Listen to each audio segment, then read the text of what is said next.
Hey everybody, this is Dream, and before I get into the slate today, I just want to give a shout out to the Patreon members. I also want to point to the Discord so you can see what that is. There's a link to this in the description. We've been having some fun in here. We track home runs. We have lineup discussions about people's thoughts about the potential lineups. We have a question area, Patreon chat. We have posting your wins, which we're having some guys getting some good wins. So yeah, just come check out the Discord and make sure to look in the link below for Patreon and check that out. If you have any comments, questions about either of those things, feel free to send me a message on here or on in the comments or wherever. And with that said, let's get into the slate. So we have a 7-game slate here with some good games, a lot of good pitchers. It's a very strange slate because of the size of the slate, but also the pitchers and the games that are happening. We have a game that's in Colorado with San Francisco and Colorado that has a massive slate expectation of 11 and a half runs. We have some bad teams against each other, against bad pitching like the Detroit and Baltimore game. We also have a good team versus bad pitching with Atlanta against Washington. And then we have some really good pitchers against each other in Milwaukee and New York Mets. We have some good pitchers in Houston and Tampa Bay. I mean, it's a heck of a slate because it's going to be really difficult to figure out what pitchers you want to use, I think. But that said, I'm going to break down some of the pitchers for you that I think are useful, and then I'll get into the players themselves, the batters themselves. So first, I'm going to start with Max Scherzer. Now, he's coming off injured list, so he might have a restriction. In the last 10 games, he's averaging 22 fantasy points a game. He has had some off games, but he is probably one of the safer options on the board, with the exception of the fact he might be short in the pitch count. The other issue here is that he hasn't been getting the strikeouts that we really need out of him, and obviously if he doesn't pitch as long, then that's going to inhibit his ability to to get a lot of points as well. But I still think he's in a pretty safe position despite that, though he is the most expensive pitcher on the board here. Corbin Burns is another guy that I think is interesting. He's had some really bad games. He's only had one good game in the last 6. And you can see in his last 10, he's averaging 18 fantasy points a game. And what I mean by, look at these 6, 8, 1 point, 18, 10.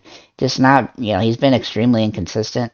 And not even against good teams like Pittsburgh, 8.1, Arizona, 6.8. But then he had a big game against San Francisco, then a bad game against St. Louis, had a bad game against Dodgers, had a good game against Cincinnati, bad game versus Pittsburgh. I mean, it's just all over the place. And so he's just a very inconsistent right now. And so while he does have some upside because he can strike people out and stuff, it's a scary matchup for him against the New York Mets because they're hitting the ball pretty well right now, at least some of their guys, and he's inconsistent. And there's other pitchers in better situations, I think. Then we have Kershaw for the Dodgers, who's been very similar in the fact that he's been kind of up and down. He had a good game, 27 points against Arizona 28 points rather, against Arizona last time out. But he also, he's been inconsistent. He's not getting the strikeouts. You can see he's had some really bad games. Colorado 6.6, San Francisco 9.6, -2 against Colorado at Colorado though, so that helps. But then even San Francisco 12, Mets 18. He's a little bit inconsistent, but he is still viable because of the matchup that he's been good against. I don't love guys against Arizona a lot, but in this particular situation, he looks pretty decent. And he's been good against this very specific lineup just a couple of days ago. Then we have Drew Rasmussen for Tampa Bay against Houston. Now, the big issue with him is he's going against Houston, and he's been pretty inconsistent lately, too. He's had some good games and some bad games. His bad games have been pretty awful, like this Toronto game where he got .1. The issue that he's having is that he's very inconsistent with his strikeouts as well. A lot of guys have been inconsistent with their strikeouts on this particular slate. We just got a helping of top tier pitchers against decent teams that are all playing inconsistently on both sides. The batters are playing inconsistent, the hitters are inconsistent, and the pitchers are inconsistent. So then we have Kyle Wright, who's in a very interesting situation because he's not quite as good of a pitcher as the guys above him on this list. But overall, he's been pitching just about as well as they have. And he's having some inconsistency issues. Like he had a really bad game against Oakland. And then he had another really good game against Pittsburgh and Houston. So, like, I mean, he's all over the place too. But he's got the best matchup against Washington, who's just not good at all. And in 2 games against Washington this season, he's had 17 fantasy points and 18 fantasy points. For a second pitcher, he might be worth at the payoff. But he doesn't strike out like people like the other players on Atlanta, other pitchers Atlanta has tends to do, which limits his upside. But he does get wins. And that actually is an advantage for him because that's 4 points.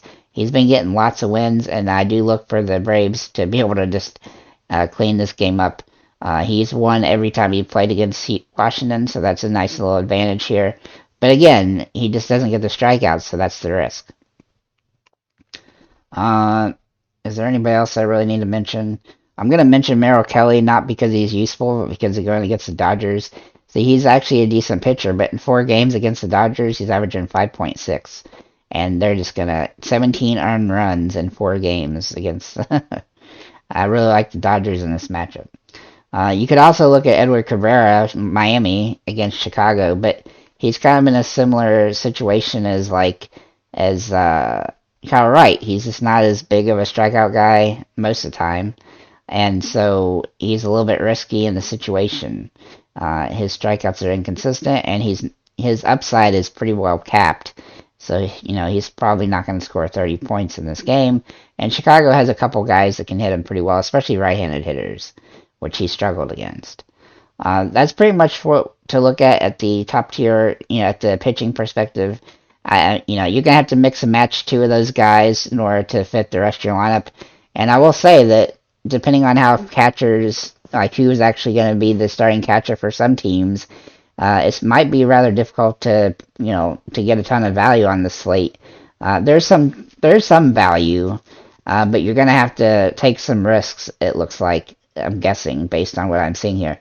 I mean, some of the San Francisco, Colorado players are cheaper, and we even got a couple Dodgers that are a little bit less expensive than normal, which will help. Same with Atlanta, but it's still going to be, I think, pretty tough on this particular slate. But if you can mix Kyle Wright in with one of the top tier pitchers, and then save at catcher with either Yan Gomez or Austin Barnes, then you could potentially do something. But it really depends on how the lineups end up, who's starting and stuff like that. So at catcher, I have Will Smith as the top tier guy against Kelly. And he's been pretty solid in the last 10, 7.4 of the last 10, 2 home runs. He hasn't been quite as consistent as I typically like catchers to be, but he's still doing good enough that he's a good option at a high price. Then we have Austin Barnes, who's absolutely killing the ball lately, 10.6 last 10, 382, 3 home runs. I really like him if he plays. I really would like him to play so that I can save money at this position. Sorry about that. Then I have William Contreras for the Braves. Now, I also have Travis d'Arnaud, so whoever starts is going to be the guy. 9.4, 355, 3 home runs for him, and Contreras is also very good at 7.1, 324 last 10 with 2 home runs. Both those guys, at any given time can hit home runs, and so I like them in these matchups. Yan Gomez for the Chicago Cubs.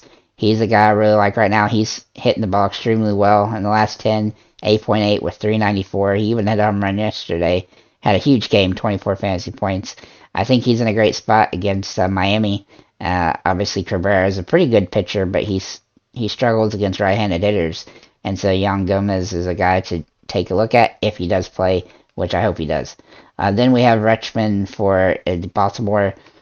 Who's not in the most ideal matchup, but he's been pretty solid lately. 8 fantasy points a game, last 10, and I think he's in a decent matchup if you try to go with a Baltimore stack, he could be somebody you could utilize. At first base, things are about to get crazy. I have 2 top tier options. CJ Cron, $5,500, obviously crazy price, but let's look at his stats at home. Averages 10 fantasy points at home, 5 on the road, and well, they're playing this at home, so. Just because his batting average is low on the road doesn't mean he's a pretty good hitter at home. He's batting almost 60 points better at home than on the road, and that just makes him a top tier option in this plus matchup against bad pitching. And then Freddie Freeman is another guy that I really like. He's absolutely just crushing the ball lately. 447 in the last 10. Great matchup for him. Then some secondary options. Ryan Mountcastle. If you try to go for a Baltimore stack, Mount, he would be somebody to take a look at. Assuming he does play, I'm pretty sure from what I can tell, he's likely going to play. But if he doesn't, then that was going to be annoying. But if he does, he's somebody to take a look at. He's been hitting the ball pretty decently. 6 fantasy points a game, and he's in a nice plus matchup here. Luke Voigt has a tougher-ish situation, but I think he's been hitting the ball well enough that he's kind of matchup proof at the moment. Hitting 410 for the last 10 games, including 10 fantasy points a game. He absolutely just crushed Miami the 3 straight games in a row. Did really good against Baltimore and Philadelphia as well, so I think he's in a good spot, even though it's a little bit of a tougher matchup. Then we'll get to the Colorado options. Montero, he's, again, just like everybody on Colorado, look at the home splits, 8.8 to 3.8. I mean, against bad pitching, okay. And then Taglia for Colorado is another guy you could potentially put here. And you were going to see more of the same, 8.7 or 4.7. I mean, it's just crazy how, I mean, it's not crazy, it's the way that the air is and stuff, but it's funny because these situations come across, you got these young guys that are trying to smash home runs, and then they got the huge advantage playing in Colorado. So, at second base, we have Ryan McMahon, who just has actually been hitting the ball well on the road a little bit, which he doesn't typically do, but he has been hitting pretty good. And he seems to be my favorite play for the Colorado game because he's been hitting the ball pretty well lately, seeing it well. And he hadn't had the greatest season, but he should have some good games in this series against San Francisco, and so he's one of my favorite options in this particular game. Then we have a bunch of secondary options, one of them being Thairo Estrada for San Francisco. He's a little bit expensive for what I like, but he still hits Colorado really well, 10 fantasy points a game, and so I think he's somebody that you can take a look at in this plus matchup for him. Von Grisham for Atlanta is a guy I like here, averaging 6.3 the last 10. Now, he didn't play for a couple of games because Albies have come back, but Albies hurt his finger, and so his season is probably over, and Grissom will be batting and playing in second base for the rest of the year, so he's somebody you can take a look at, and he's pretty inexpensive on this particular slate.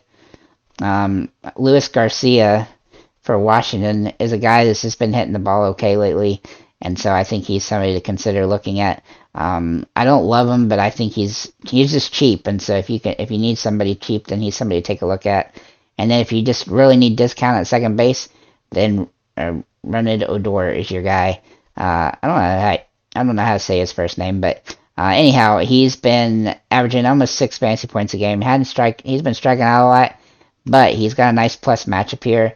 And anytime you got a plus matchup for a guy that's $2,200, when you're desperate to find some value, then that's the kind of guy you're going to look for. Somebody in a really nice plus matchup, and he's one of them. At third base, we have Austin Riley for Atlanta. Now, he hasn't been hitting the ball well. His price is silly, but look at his stats against Washington. In 13 games, 7 home runs, 13.5 fantasy points a game. Yeah, I know he's been missing some stuff, but he's still getting hits, and so it's just a matter of time before he starts blasting them over the wall, and what a better time than against crappy Washington Nationals pitching. So then we have Justin Turner, who's been hitting the ball extremely well. 368 with 12 fantasy points a game. I think he's in a great spot. Max Muncy as well. Now, Max Muncy has gotten way too expensive on DraftKings for some reason. He's more expensive than Justin Turner. Hitting 333 with 13 fantasy points and 4 home runs, but he's somebody to take a look at if you can afford him. But I got some value options here, Brian Anderson being one of them for Miami, and you can also fit him in the outfield. He's suddenly starting to come on right now, and he's been hitting the ball pretty good. He's had a couple off games, but overall he's been pretty solid recently, and so I like him in this matchup. Uh, Same goes with Cesar Hernandez.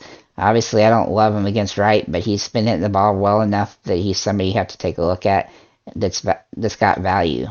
And then Eduardo Escobar, his obviously going against Corbin Burns, but he's hitting 308 the last 10 games, including 3 home runs. And so obviously I don't love the matchup, but I think he's in a spot where you have to consider him. And then at shortstop, we have some good options. We have some 2 top tier options, one being Trey Turner. Obviously very expensive and hitting the ball extremely well, 311, 11.8 the last 10 games. And Dansby Swanson, who's probably a little bit safer just because of his matchup, and he's been hitting good enough that he's been hitting some home runs and stuff. 7.9 the last 10 with 3 home runs. And then for some secondary options, we have Nico Horner for the Cubs, who may or may not play, but if he does play, then he'll be somebody to take a look at. He's at 314, 10 fantasy points a game. And then Javier Baez is a good option as well for Detroit. He's been hitting the ball pretty good lately, 375, 8.2 the last 10. And then for the Colorado-San Francisco game, Alan Trejo for Colorado. His price has kind of come up, but we're going to see a similar situation where at home, really good, on the road, not so good. But even then, the last 10 games, he's averaged 7.3, 321 batting average, and some of those have been on the road. And then Crawford for San Francisco, he's kind of sneaky in this matchup. His batting average has been a little bit low, but he can get hits and stuff, and he's been good against Colorado in 12 games. He's averaging 8 fantasy points with 2 home runs, and he's pretty inexpensive, so you can utilize him if you need to save money at this position. In the outfield, I've got one Hail Mary option I'm going to tell you first, and that's Trayce Thompson for the Dodgers.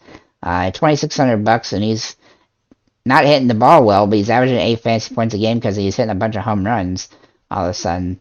And so I think he's in a spot that if you want to take a gamble, you can do that and save some money here. One of my favorite plays at this position is Daza for Colorado, whose last 10 is averaging 10 fantasy points a game and almost 400. And just like a lot of guys, he is better at home, but he's not a lot better at home.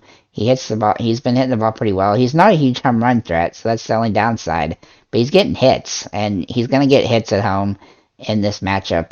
And so I like, he's kind of taken on the similarity to Iglesias, he doesn't really have the big splits. I'll show you the splits of him. He's not playing, but his splits are very similar, home and away. And Daza is very similar, but he's been hitting the ball extremely well, so he's somebody to take into consideration. Another guy I really like is Acuna. He's really starting to heat up. The last few games, he's just been crushing the ball, and I like what he's doing, and I think he's in line to have some really big games against Washington. Then we have Ian Happ for Chicago. Not in the most ideal matchup, but he's been really good when he comes up in my algorithm, and he's paid off the last few times, so I'm looking at him again, and I think he's in a good spot, potentially for a home run. And then one of my favorite plays today is Michael Harris, who's just been crushing the ball lately, even against really tough pitching. Pitchers that are really good against lefties, rather. He's been hitting the ball really well, and now he's getting a nice plus matchup, and so, his 9.2 for last 10 games should go up after this game. He's just been hitting the ball extremely well. Had a 15-game hit streak for a little while and stuff like that. So then we have Cedric Mullins, who is way too expensive on DraftKings, but way too cheap on FanDuel. So that's the one thing that occurs from each site. I think he's subbed 3,000 on FanDuel, which is crazy. But he's over this 5,500 over here. But he's hitting 314, 8.7. I mean, he's a great spot. And then finally, last but not least, Christian Yelich is a guy I think is in a pretty good spot here against Scherzer. Obviously, Scherzer is good, but he's got some potential in this particular matchup. And so if you want to, try to get some other options, then you could look into Milwaukee. So with that said, I think it's a pretty crazy slate. I think the scoring is going to be all over the place. I can't even begin to decide myself which pitchers I'm going to use. I'm gonna have to think about it a lot and just keep digging in. And also check what the lineups are gonna look like. If I had to just throw two out there right this second, it'd probably be Kyle Wright and uh, Kyle Wright and I don't know who. Maybe Corbin Burns. I guess. I don't know. It's hard to decide just looking at them. Maybe Kershaw even. But anyhow, it's just really tough situation from the pitching perspective. But overall, I think there you can find some good stacks if you can utilize Colorado game to help you, get some value so that you can pay up at other places. Atlanta definitely looks great from a stacking perspective against Corey Abbott for Washington, who's just not good. So that's what I got for this one. If you have any comments or questions, feel free to leave them below. Please sure to join the Discord so you can hang out in there. And check out Patreon if you're interested in that. The way I've done Patreon, just to kind of give you some quick info, I've made it so that you can pay whatever you want. You can pay $5, you can pay $20, it doesn't matter. I just want to make it so that you also get access to the spreadsheet. Let me show you what that looks like here real quick. Wrong one. So this is what I kind of write up each day for the slates, and you're gonna see that I have like a FanDuel one, a DraftKings one. I have the early slate that I'm doing from earlier. I have some NFL slates that I do, which I already cleared out because those games are over. But anyway, so basically what you see here is oops, sorry about that. You see that I've got the pitchers here, and then I do like the hitters, and I put sometimes I make extra marks here. Here's my teams: Baltimore, Atlanta, San Francisco, Colorado are my teams I think are stackable. And then I've got some of the data, so left, right situation, Sierra, ERA, etc., etc. Sometimes I include other stats. It just depends on the day and what I need to look at for that particular group of players and stuff like that. But if you join Patreon, you'll be added to this spreadsheet so you can see everything I put on it. And I cover all the different sports on DraftKings, baseball, football, college football, NASCAR. Sometimes I do UFC, not every week. And then once basketball season starts, I'll do college basketball and NBA. And yeah, so lots of sports, lots of stuff in here. Some of the people that are in Patreon now have really been utilizing the sheet to track some stuff, and I'm adding more and more types of stats and stuff to it as I do it, depending on what people are looking for. So feel free to comment below about that, and have a nice day, guys.